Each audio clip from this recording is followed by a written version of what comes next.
when Edwin C. Barnes climbed down from the freight train in Orange, NJ, that is New Jersey, more than 30 years ago, he may have resembled a tramp, but his thoughts were those of a king. As he made his way from the railroad tracks to Thomas A. Edison's office, his mind was at work. He saw himself standing in Edison's presence.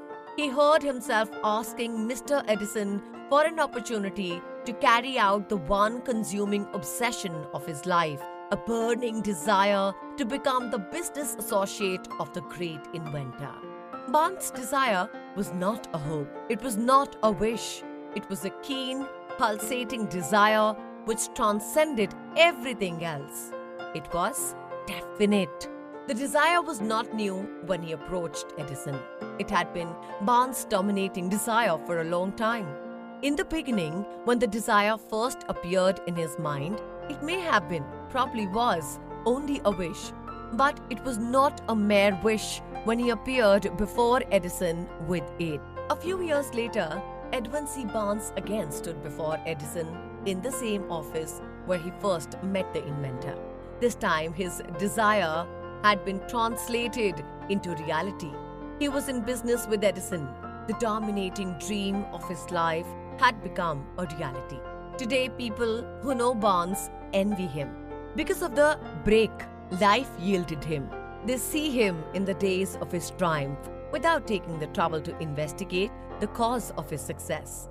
Barnes succeeded because he chose a definite goal, placed all his energy, all his willpower, all his effort, everything back of that goal. He did not become the partner of Edison the day he arrived. He was content to start in the most menial work as long as it provided an opportunity to take even one step toward his cherished goal. 5 years passed before the chance he had been seeking made its appearance. During all those years, not one ray of hope, not one promise of attainment of his desire had been held out to him, to everyone.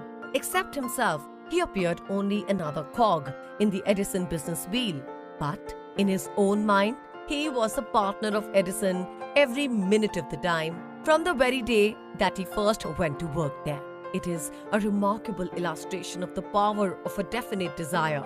Barnes won his goal because he wanted to be a business associate of Mr. Edison more than he wanted anything else. He created a plan by which to attain that purpose, but he burned all bridges behind him. He stood by his desire until it became the dominating obsession of his life and finally a fact. When he went to Orange, he did not say to himself, "I'll try to induce Edison to give me a job of some sort."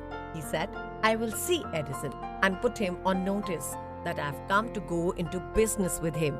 He did not say, "I will work there for a few months, and if I get no encouragement, I will quit and get a job somewhere else."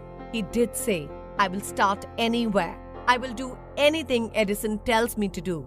But before I'm through, I will be his associate." He did not say, "I will keep my eyes open for another opportunity in case I fail to get what I want in the Edison organization." He said, "There is but one thing in this world that I'm determined to have, and that is a business association with Thomas A. Edison. I will burn all bridges behind me and stake my entire future on my ability to get what I want." He left himself no possible way of retreat. He had to win or perish. That is all there is to the Barnes story of success. A long while ago, a great warrior faced a situation which made it necessary for him to make a decision which ensured his success on the battlefield. He was about to send his armies against a powerful foe whose men outnumbered his own.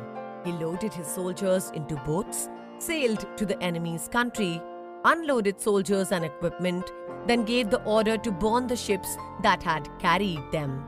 Addressing his men before the first battle, he said, "You see the boats going up in smoke? That means that we cannot leave these shores alive unless we win. We now have no choice. We win or we perish." They won. Every person who wins in any undertaking must be willing to burn his ships, cut all sources of retreat. Only by doing so can one be sure of maintaining that state of mind known as a burning desire to win, essential to success. The morning after the Great Chicago Fire, a group of merchants stood on State Street, looking at the smoking remains of what had been their stores. They went into a conference to decide if they would try to rebuild or leave Chicago and start over in a more promising section of the country. They reached a decision, all except one, to leave Chicago.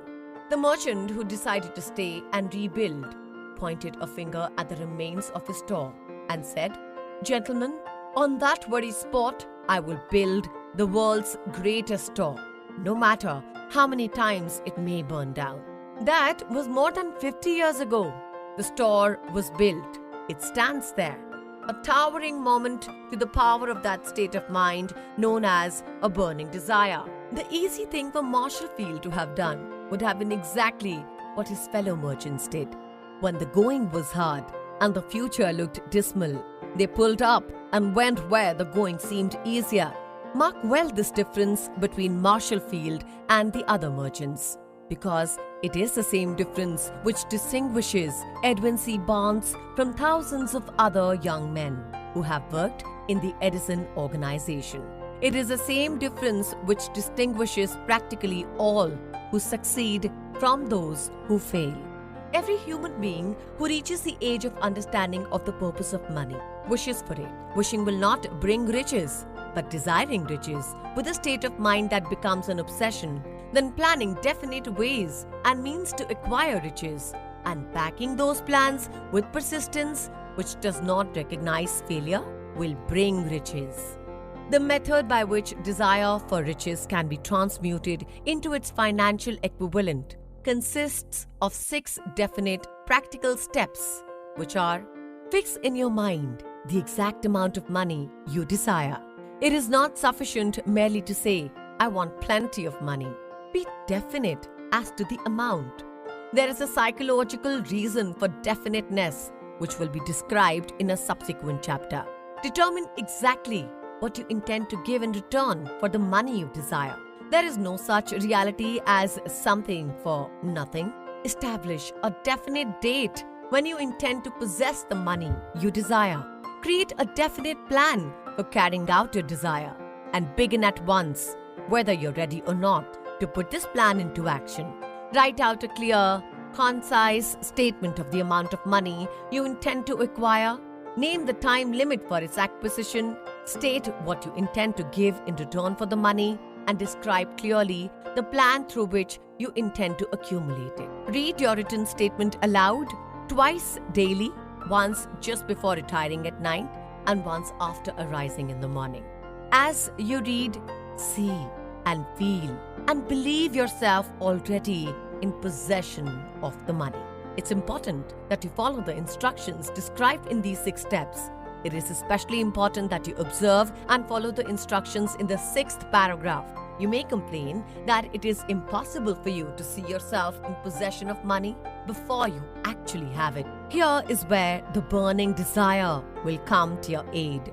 If you truly desire money so keenly that your desire is an obsession, you will have no difficulty in convincing yourself that you will acquire it.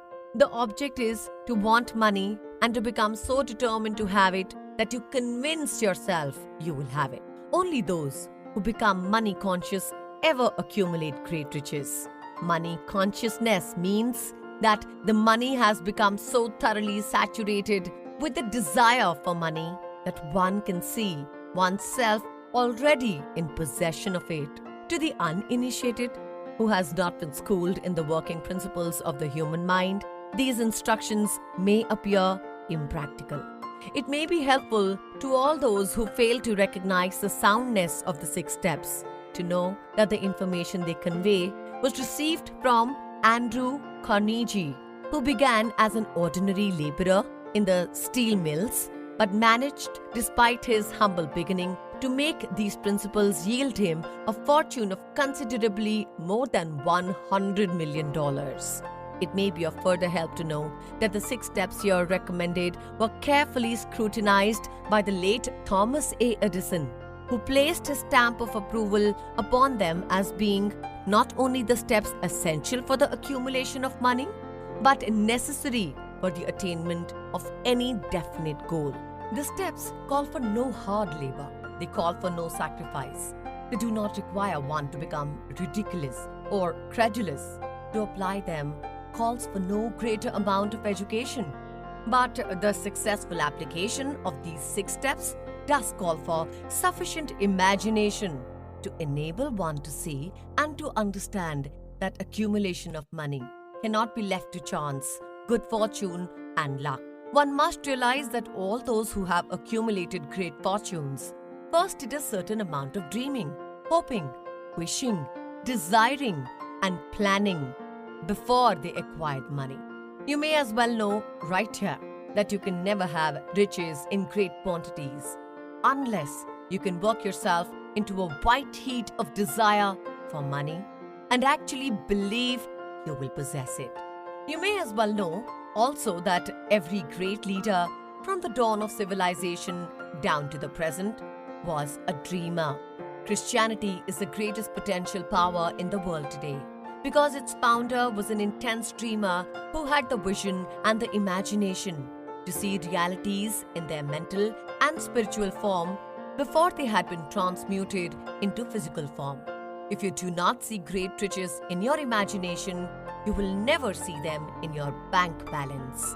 Never in the history of America has there been so great an opportunity for practical dreamers as now exists. The 6-year economic collapse has reduced all men substantially to the same level. A new race is about to be run. The stakes represent huge fortunes which will be accumulated within the next 10 years.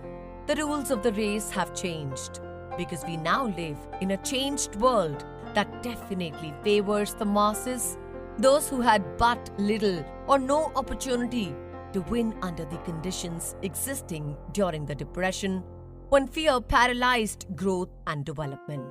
We who are in this race for riches should be encouraged to know that this changed world in which we live in is demanding new ideas, new ways of doing things, new leaders, new inventions, new methods of teaching, new methods of marketing, new books, new literature, new features for the radio, new ideas for moving pictures. Back of all this demand for new and better things, there is one quality which one must possess to win, and that is definiteness of purpose, the knowledge of what one wants, and a burning desire to possess it.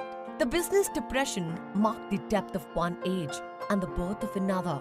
This change the world requires practical dreamers who can and will put their dreams into action. The practical dreamers have always been and will always be the pattern makers of civilization. We who desire to accumulate riches should remember the real leaders of the world always have been men who harnessed and put into practical use the intangible, unforeseen forces of unborn opportunity and have converted those forces or impulses of thought into skyscrapers, cities, factories, airplanes, automobiles, and every form of convenience that makes life more pleasant. Tolerance and an open mind are practical necessities of the dreamer of today. Those who are afraid of new ideas are doomed before they start. Never has there been a time more favorable to pioneers than the present. True, there is no wild and woolly west to be conquered, as in the days of the covered wagon. But there is a vast business, financial, and industrial world to be remolded and redirected along new and better lines. In planning to acquire your share of the riches, let no one influence you to scorn the dreamer. To win the big stakes in this changed world, you must catch the spirit of the great pioneers of the past, whose dreams have given to civilization all that it has of value, the spirit which serves as the lifeblood of our own country, your opportunity and mine to develop and market our talents. Let us not forget, Columbus dreamed of an unknown world, staked his life on the existence of such a world, and discovered it. Copernicus, the great astronomer, dreamed of a multiplicity of worlds and revealed them. No one denounced him as impractical after he had triumphed. Instead, the world worshipped at his shrine, thus proving once more that success requires no apologies, failure permits no alibis. If the thing you wish to do is right and you believe in it, go ahead and do it. Put your dream across and never mind what they say if you meet with temporary defeat, for they perhaps do not know that every failure brings with it the seed of an equivalent success. Henry Ford, poor and uneducated, dreamed of a horseless carriage, went to work with what tools he possessed without waiting for opportunity to favor him. And now, evidence of his dream belts the entire earth. He has put more wheels into operation than any man who ever lived, because he was not afraid to back his dreams. Thomas Edison dreamed of a lamp that could be operated by electricity, began where he stood to put his dream into action, and despite more than 10,000 failures, he stood by that dream and he made it a physical reality. Practical dreamers do not quit. Whelan dreamed of a chain of cigar stores, transformed his dream into action, and now the United Cigar Stores occupy the best corners in America.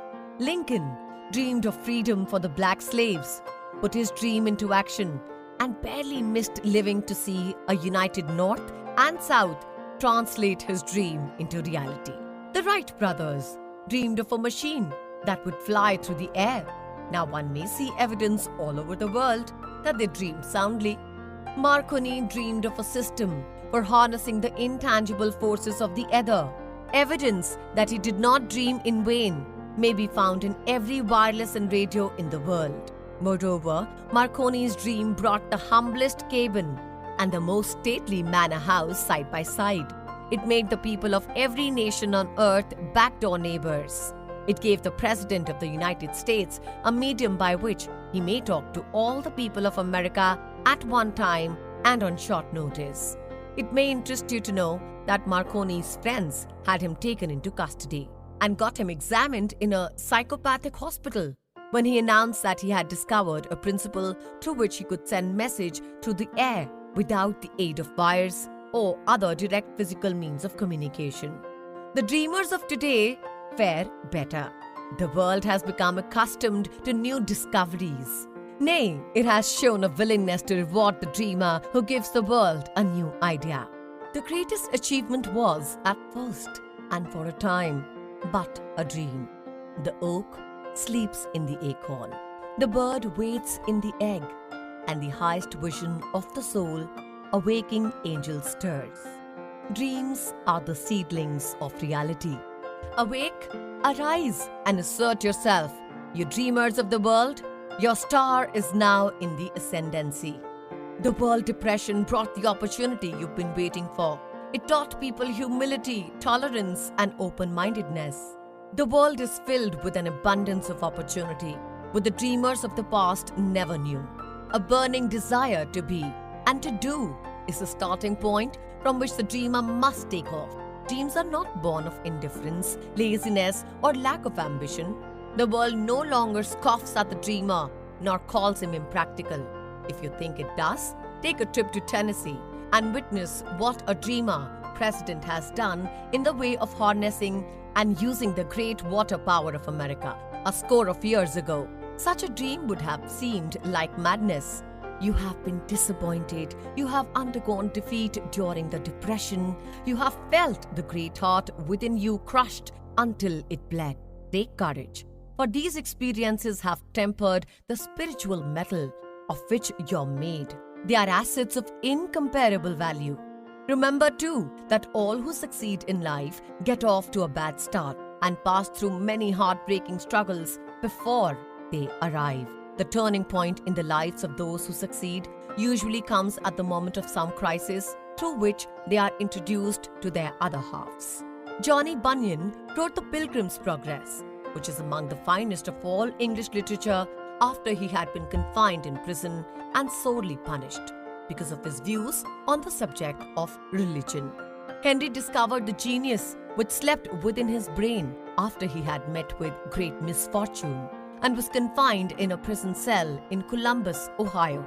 Being forced through misfortune to become acquainted with his other self and to use his imagination, he discovered himself to be a great author instead of a miserable criminal and outcast. Strange and varied are the ways of life, and stranger still are the ways of infinite intelligence, through which men are sometimes forced to undergo all sorts of punishment before discovering their own brains and their own capacity to create useful ideas through imagination. Edison, the world's greatest inventor and scientist, was a tramp telegraph operator. He failed innumerable times before he was driven, finally, to discovery of the genius which slept within his brain. Charles Dickens began by pasting labels on blacking pots.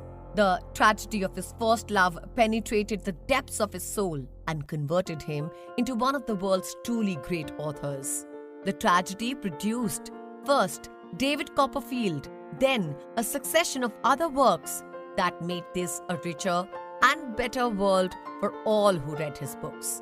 Disappointment over love affairs generally has the effect of driving men to drink and women to ruin. And this because most people never learn the art of transmuting their strongest emotions into dreams of a constructive nature. Helen Keller became deaf, dumb, and blind shortly after birth. Despite her greatest misfortune, she has written her name indelibly in the pages of the history of the great. Her entire life has served as evidence that no one ever is defeated until defeat has been accepted as a reality. Robert Burns was an illiterate country lad. He was cursed by poverty and grew up to be a drunkard in the bargain. The world has made better for his having lived because he clothed beautiful thoughts in poetry and thereby plucked a thorn and planted a rose in its place. Booker T. Washington was born in slavery, handicapped by race and color. Because he was tolerant, had an open mind at all times on all subjects, and was a dreamer, he left his impress for good on an entire race. Beethoven was deaf. Milton was blind. But their names will last as long as time endures because they dreamed and translated their dreams into organized thought. Before passing to the next chapter, kindle anew in your mind the fire of hope, faith, courage, and tolerance. If you have these states of mind and a working knowledge of the principles described, all else that you need will come to you when you're ready for it. Let Emerson state the thought in these words: every proverb, every book, every byword that belongs to thee for aid and comfort shall surely come home through open or winding passages. Every friend whom not thy fantastic will, but the great and tender soul in thee craveth, shall lock thee in his embrace. There is a difference between wishing for a thing and being ready to receive it. No one is ready for a thing until he believes he can acquire it. The state of mind must be belief, not mere hope or wish. Open-mindedness is essential for belief. Closed minds do not inspire faith, courage, and belief. Remember, no more effort is required to aim high in life, to demand abundance and prosperity than is required to accept misery and poverty. A great poet has correctly stated this universal truth through these lines: I bargained with life for a penny, and life would pay no more. However, I begged at evening, when I counted my scanty store. For life is just an employer. He gives you what you ask. But once you have set the wages, why you must bear the task. I worked for a menial's hire, only to learn, dismayed, that any wage I had asked of life, life would have willingly paid. Desire outwits Mother Nature. As a fitting climax to this chapter, I wish to introduce one of the most unusual persons I've ever known. I first saw him 24 years ago, a few minutes after he was born.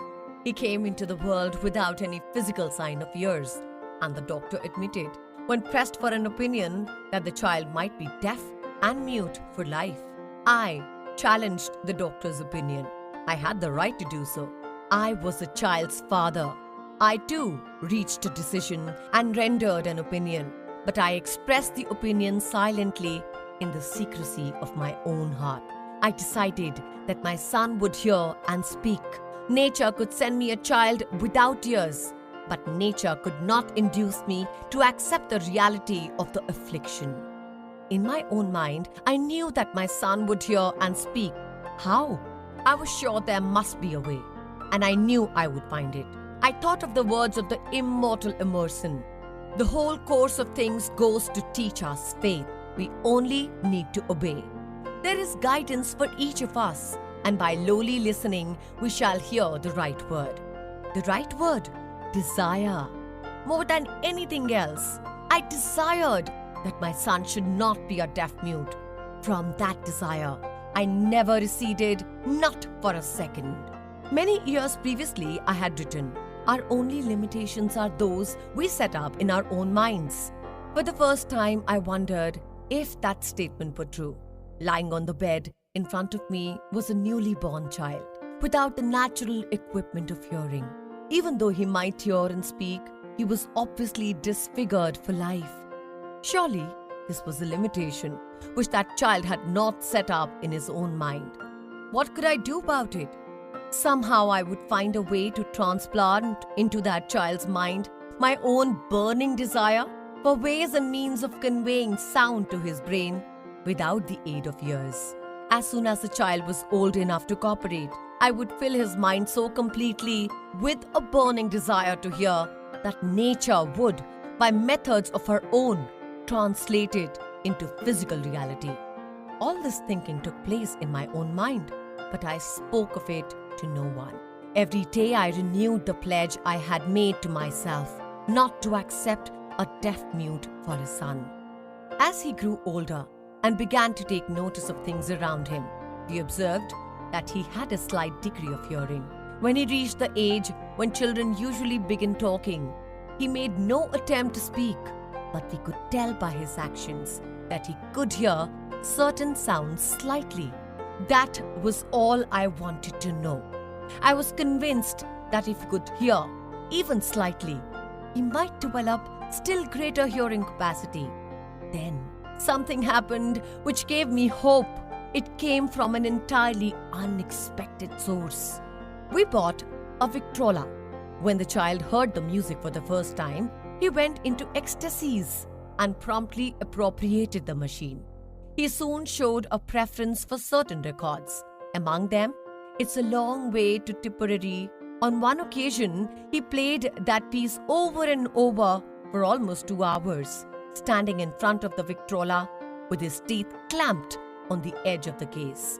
The significance of this self-formed habit of his did not become clear to us until years afterward, for we had never heard of the principle of bone conduction of sound at that time. Shortly after he appropriated the Victrola, I discovered that he could hear me quite clearly when I spoke with my lips touching his mastoid bone, or at the base of the brain. These discoveries placed in my possession the necessary media by which I began to translate into reality my burning desire to help my son develop hearing and speech. By that time, he was making stabs at speaking certain words. The outlook was far from encouraging, but desire, backed by faith, knows no such word as impossible. Having determined that he could hear the sound of my voice plainly, I began immediately to transfer to his mind the desire to hear and speak. I soon discovered that the child enjoyed bedtime stories, so I went to work creating stories designed to develop in him self-reliance, imagination, and a keen desire to hear and to be normal. There was one story in particular which I emphasized by giving it some new and dramatic coloring each time it was told. It was designed to plant in his mind the thought that his affliction was not a liability, but an asset of great value.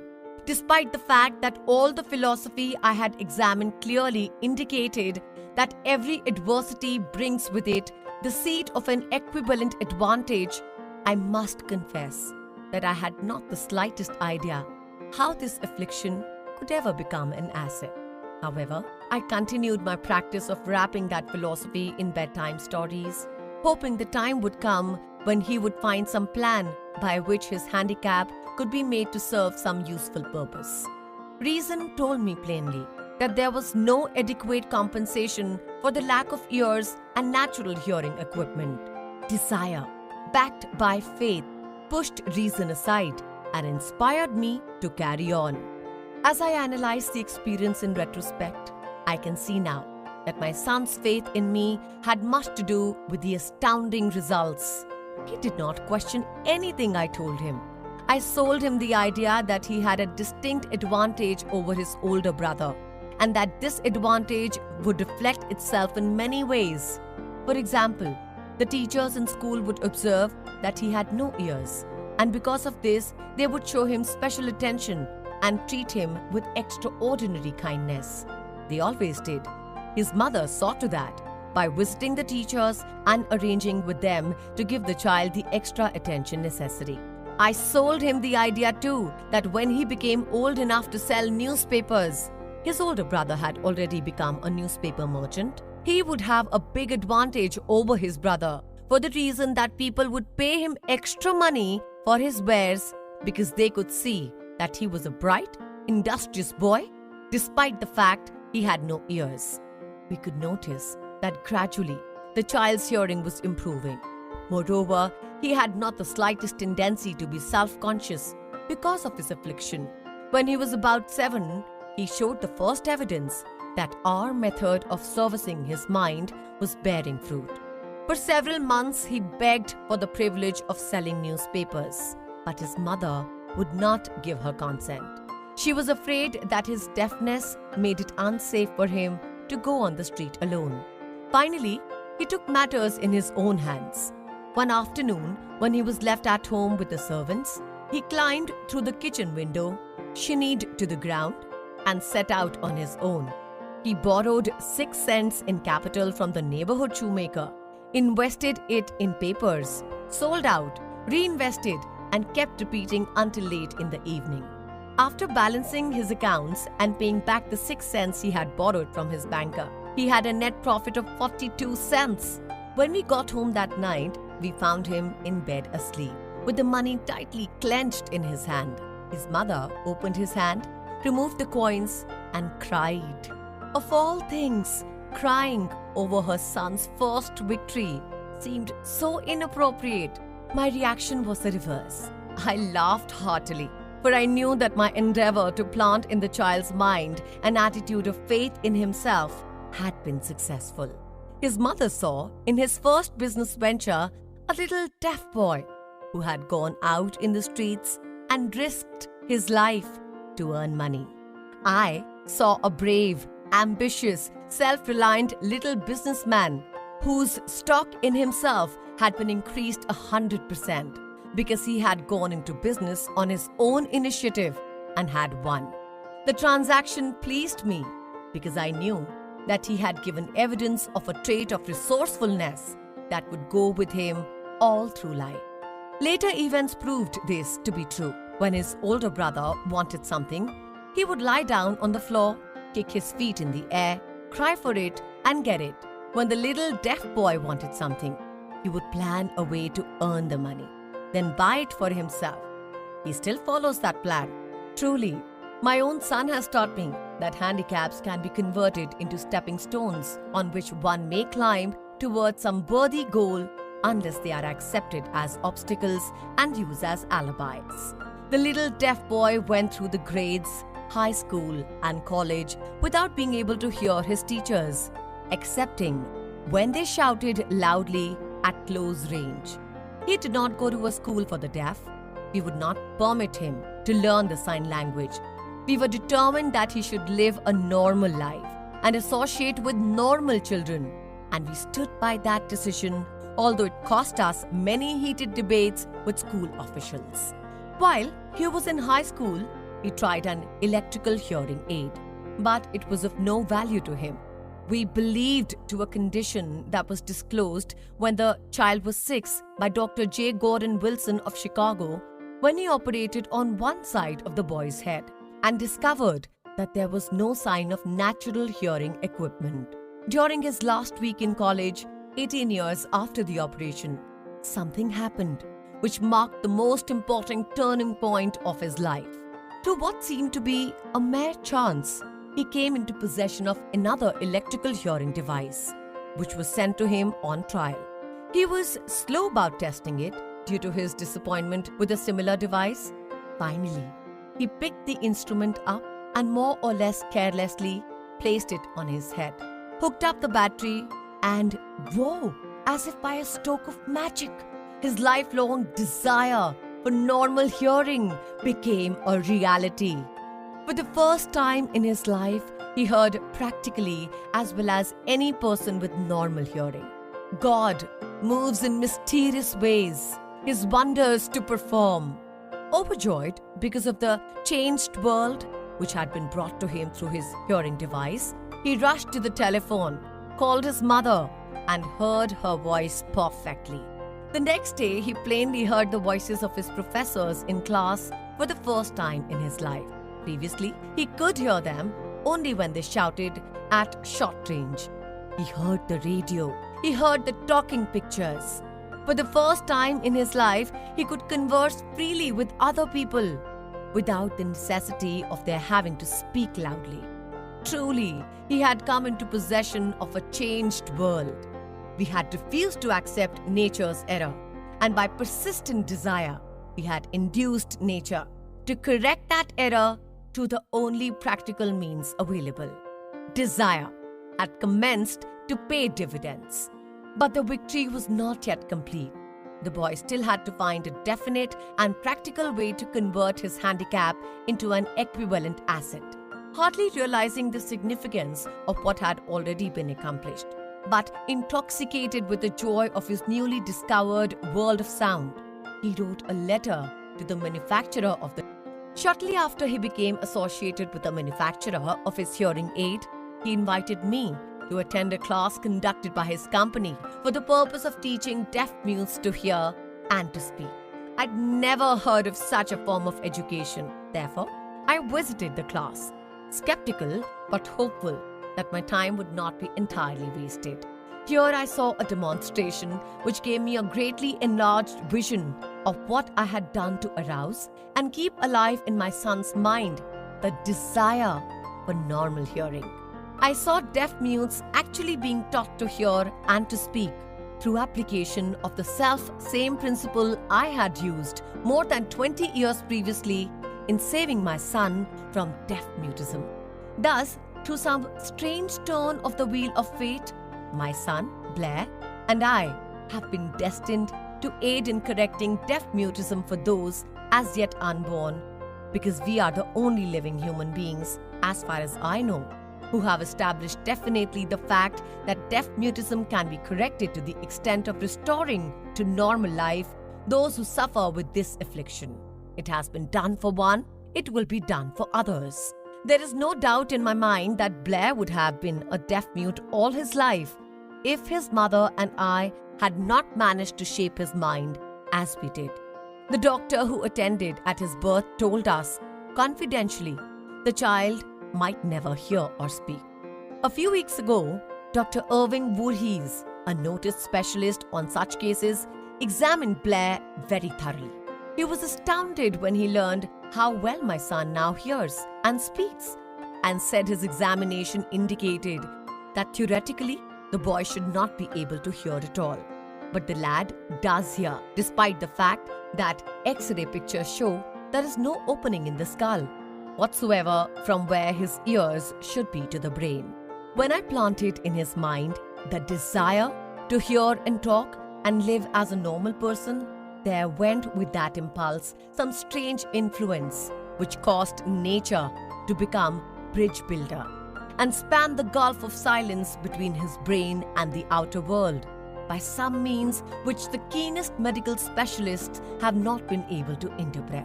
It would be sacrilege for me to even conjecture as to how nature performed this miracle. It would be unforgivable if I neglected to tell the world as much as I know of the humble part I assumed in the strange experience. It is my duty and a privilege to say, I believe, and not without a reason, that nothing is impossible to the person who backs desire with enduring faith. Verily, a burning desire has devious ways of transmuting itself into its physical equivalent. Blair desired normal hearing. Now he has it. He was born with a handicap which might easily have sent one with a less defined desire to the street with a bundle of pencils and a tin cup. That handicap now promises to serve as a medium by which he will render useful service to many millions of hard of hearing, also to give him useful employment at adequate financial compensation the remainder of his life. The little white lies I planted in his mind when he was a child, by leading him to believe his affliction would become a great asset, which he could capitalize, has justified itself. Verily, there is nothing right or wrong, which belief plus burning desire cannot make real. These qualities are free to everyone. In all my experience in dealing with men and women who had personal problems, I never handled a single case which more definitely demonstrates the power of desire. Authors sometimes make the mistake of writing of subjects of which they have but superficial or very elementary knowledge. It has been my good fortune to have had the privilege of testing the soundness of the power of desire through the affliction of my own son. Perhaps it was providential that the experience came as it did, for surely no one is better prepared than he to serve as an example of what happens when desire is put to the test. If Mother Nature bends to the will of desire, is it logical that mere men can defeat a burning desire? Strange and imponderable is the power of the human mind. We do not understand the method by which it uses every circumstance, every individual, every physical thing within its reach as a means of transmuting desire into its physical counterpart. Perhaps science will uncover the secret. I planted in my son's mind the desire to hear and to speak as any normal person hears and speaks. That desire has now become a reality. I planted in his mind the desire to convert his greatest handicap into his greatest asset. That desire has been realized. The modus operandi by which this astounding result was achieved is not hard to describe. It consisted of 3 very definite facts. First, I mixed faith with the desire for normal hearing, which I passed on to my son. Second, I communicated conceivable way available through persistent, continuous effort over a period of years. Third, he believed me. As this chapter was being completed, news came of the death of Schumann Heink. One short paragraph in the news dispatch gives the clue to this unusual woman's stupendous success as a singer. I quote the paragraph because the clue it contains is none other than desire. Early in her career, Schumann Heink visited the director of the Vienna Court Opera to have him test her voice. But he did not test it. After taking one look at the awkward and poorly dressed girl, he exclaimed, none too gently, with such a face and with no personality at all, how can you ever expect to succeed in opera? My good child, give up the idea. Buy a sewing machine and go to work. You can never be a singer. Never is a long time. The director of the Vienna Court Opera knew much about the technique of singing. He knew little about the power of desire when it assumes the proportion of an obsession. If he had known more of that power, he would have never made the mistake of condemning genius without giving it an opportunity. Several years ago, one of my business associates became ill. He became worse as time went on and finally was taken to the hospital for an operation. Just before he was wheeled into the operating room, I took a look at him and wondered how anyone as thin and emaciated as he could possibly go through a major operation successfully. The doctor warned me that there was little, if any, chance of ever seeing him alive again. But that was the doctor's opinion. It was not the opinion of the patient. Just before he was wheeled away, he whispered feebly, "Do not be disturbed, Chief. I will be out of here in a few days." The attending nurse looked at me with pity, but the patient did come through safely. After it was all over, his physician said, nothing but his own desire to live saved him. He never would have pulled through if he had never refused to accept the possibility of death. I believe in the power of desire because I have seen this power lift men from lowly beginnings to places of power and wealth. I have seen it rob the grave of its victims. I have seen it serve as a medium by which men staged a comeback after having been defeated in 100 different ways. I have seen it provide my own son with a normal, happy, successful life despite nature having sent him into the world without ears. How can one harness and use the power of desire? This has been answered through this and the subsequent chapters of this book. This message is going out to the world at the end of the longest and perhaps the most devastating depression America has ever known.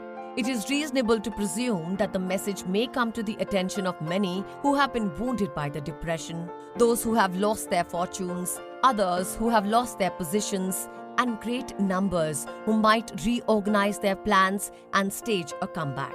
To all these, I wish to convey the thought that all achievement, no matter what may be its nature or its purpose, must begin with an intense, burning desire for something definite.